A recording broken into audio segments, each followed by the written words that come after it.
Hello, my name is Zoe, and today I'll be explaining one of the main theories of the fashion adoption process called downward flow theory, which is also known as the trickle down theory. I'll share its main ideas, who the leaders are, and how it affects the fashion industry in our everyday lives. So, the downward flow theory explains how fashion trends start and spread.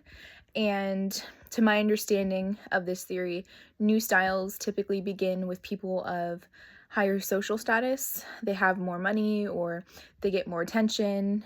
This could look like popular designers or celebrities or people of just higher social ranks.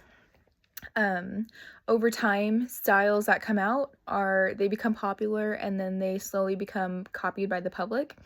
And as more people start to wear the trend, it becomes common. And once it dies, the original trendsetters move on to new styles, and then the cycle just starts over again. So this is why fashion is always changing. Assumptions of the theory. The main idea behind the downward flow theory is that people care about status, and many consumers look up to people who are rich and famous and admired, and they want to attract that same attention, and they want to dress like them. And wearing similar clothing helps people feel, more put together and more successful and fashionable, if you will. Another assumption is that fashion leaders want to stay unique. So when a style becomes popular and everyone's wearing it, it doesn't feel special anymore. So because of this, fashion leaders move on to new trends that are more bold and they stand out.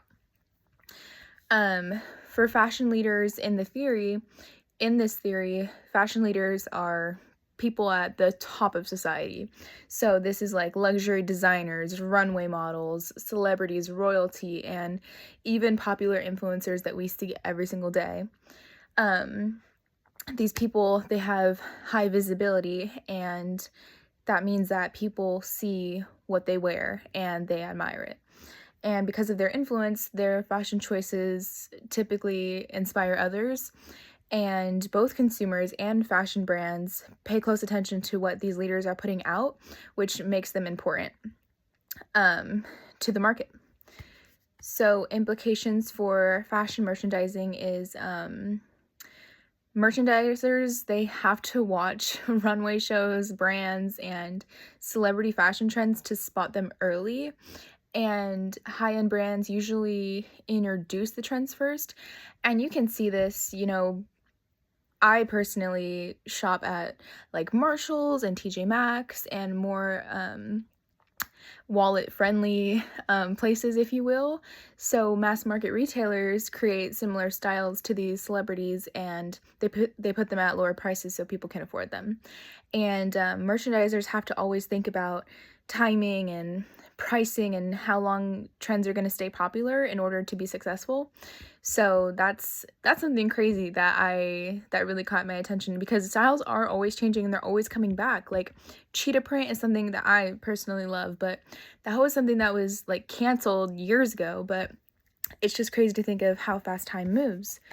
Another good theory or example of the theory would be like a luxury brand like Louis Vuitton introduces a new bag on runway, and then a few months later something that's similar appears at a more affordable store like H&M or Zara or Marshalls or something like that.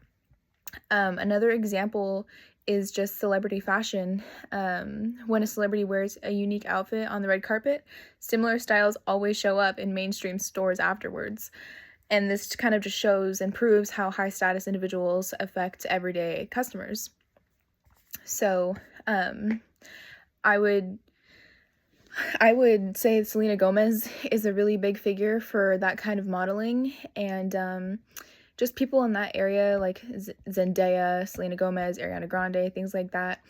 Even small influencers who are viral for only a few minutes, like Addison Rae or Charli D'Amelio. I just feel like they're always being watched, and what people love, others are gonna copy and put out there to buy. So to wrap it up, The downward flow theory explains fashion as a top-down process, and trends begin with fashion leaders and gradually spread to the general public, like us.